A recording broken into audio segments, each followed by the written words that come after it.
I have a liberal family, and it's not always easy, but I was going to ask you about immigration. So I know that we don't have an obligation to help Mexico, but is there incentives to help Mexico to make America better?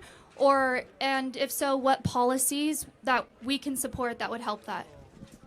Yeah, that's a good question. The first way that we could help Mexico is probably the most controversial, which is to eliminate the drug cartels.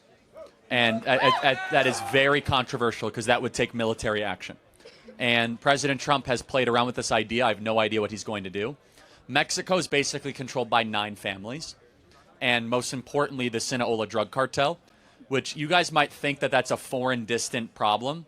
Almost everybody in this audience has probably lost a friend to fentanyl or somebody that deals with hard drug use. Almost all of that is produced by the Sinaloa drug cartel and is trafficked right up into communities in Oklahoma all across the state.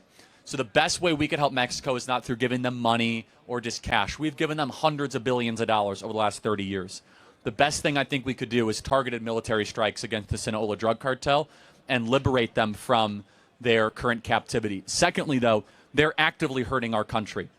And that's the first question we got from the guy is, what do you mean you're being invaded? We are in an active, hostile, combatant conflict with the Sinaloa drug cartel. What do you call it when 100,000 of your own people die of drug overdosing, of foreign-made drugs that are being purposefully pumped into your communities?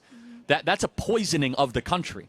And yes, everyone has agency and they make decisions, but they make it, first and foremost, a lot of people overdose now on drugs thinking they're taking a much lower level recreational drug that is laced with fentanyl. Now, you shouldn't do any drugs, guys, obviously, but unfortunately, we are seeing the intentional destruction, especially of working age young men in this country. The drug epidemic disproportionately is taking out young men in this country. And so that's what I think we should do to try to help Mexico.